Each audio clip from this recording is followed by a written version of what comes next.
Assalamualaikum warahmatullahi wabarakatuh.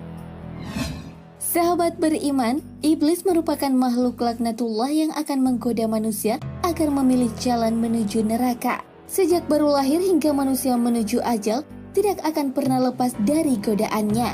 Golongan ini tidak akan membiarkan Bani Adam menjalankan perintah Allah dan Rasul-Nya. Banyak manusia berpikir, jika demikian jahat iblis tersebut, mengapa Allah tidak membinasakannya saja? Tapi Allah tentu tidak menciptakan makhluk ini tanpa fungsi. Pernah suatu ketika, Nabi Sulaiman alaihissalam memohon kepada Allah untuk menangkap iblis dan memenjarakannya. Nabi berharap ketiadaan iblis akan membuat manusia hidup lebih tentram dan damai tanpa dosa. Namun apa yang terjadi setelahnya membuat Nabi Sulaiman kembali melepaskan makhluk tersebut. Lalu seperti apa sebenarnya kondisi yang dialami dunia tanpa iblis dan setan? Berikut ulasannya.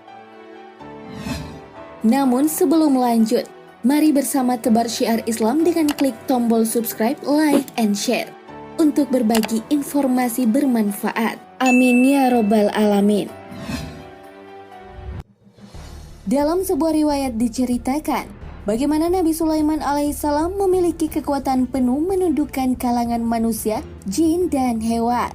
Bahkan setan-setan kala itu menjadi pekerjanya untuk membawa dan mengimpor batu-batuan, pasir serta bahan bangunan lain untuk membangun bangunan-bangunan megah. Namun meski dengan kekayaan dan kekuasaan tersebut, ternyata Nabi Sulaiman mencari makan dan rezeki yang diperoleh dengan berjualan tas di pasar. Padahal di dapur sang raja setiap hari selalu dimasakkan 4.000 unta, 5.000 sapi, dan 6.000 kambing. Bahkan Nabi Sulaiman alaihissalam memohon kepada Allah agar diperbolehkan memenjarakan iblis. Ya Allah, Engkau telah menundukkan padaku manusia, jin, binatang buas, burung-burung, dan para malaikat. Ya Allah, aku ingin menangkap dan memenjarakan iblis, merantai serta mengikatnya, sehingga manusia tidak berbuat dosa dan maksiat lagi. Namun permintaan ini tidak serta-merta dikabulkan oleh Sang Pencipta. Allah Subhanahu wa Ta'ala kemudian mewahyukan kepada Nabi Sulaiman bahwa tidak ada baiknya jika iblis ditangkap atau dibinasakan. Wahai Sulaiman, tidak ada baiknya jika iblis ditangkap. Namun Nabi Sulaiman tetap memohon, Ya Allah, keberadaan makhluk terkutuk ini tidak ada kebaikan di dalamnya. Lalu Allah berfirman, jika iblis ditangkap maka banyak pekerjaan manusia yang akan ditinggalkan.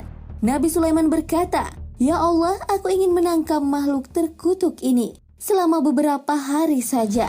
Kemudian Allah mengizinkan Nabi Sulaiman untuk menangkap iblis dan memenjarakannya. Lalu apa yang terjadi sahabat beriman? Keesokan harinya Nabi Sulaiman mengutus pekerjanya untuk berjualan tas ke pasar. Namun sesampainya di pasar, ada hal yang tidak biasanya terjadi.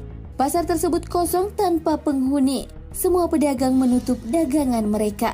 Pekerjanya lalu memberitahukan hal itu kepada Nabi Sulaiman alaihissalam. Nabi Sulaiman alaihissalam bertanya, apa yang telah terjadi? Pekerjanya pun menjawab, kami tidak tahu. Pada malam itu Nabi Sulaiman tidak makan dan hanya minum air saja. Pada hari berikutnya anak buah Nabi kembali ke pasar untuk berjualan tas. Namun hal yang sama kembali terjadi. Pasar kosong dan tidak berpenghuni. Sahabat beriman, ternyata setelah dicari tahu, manusia lebih banyak memilih menutup pasar. Mereka pergi ke masjid dan menuju kuburan untuk mengingat kematian, menangis dan meratap. Mereka sibuk mempersiapkan bekal menuju ke akhirat tanpa memperdulikan lagi keindahan duniawi. Hal ini tentu membuat sang Nabi keheranan. Apa yang sedang terjadi? Pikirnya. Nabi Sulaiman lalu bertanya kepada Allah perihal ini. Kenapa orang-orang tidak bekerja mencari nafkah? Lalu Allah mewahyukan kepada Nabi Sulaiman, Wahai Sulaiman, engkau telah menangkap iblis itu, sehingga akibatnya manusia tidak bergairah bekerja mencari nafkah. Bukankah sebelumnya telah kukatakan kepadamu bahwa menangkap iblis tidak mendatangkan kebaikan? Mendengar jawaban Allah, Nabi Sulaiman kemudian melepaskan iblis dan bala tentaranya. Dan benar saja, keesokan harinya pasar kembali ramai. Manusia kembali bersemangat bekerja mencari harta dunia untuk makan dan memenuhi kebutuhannya. Jadi jangan berprasangka buruk terhadap ciptaan Allah.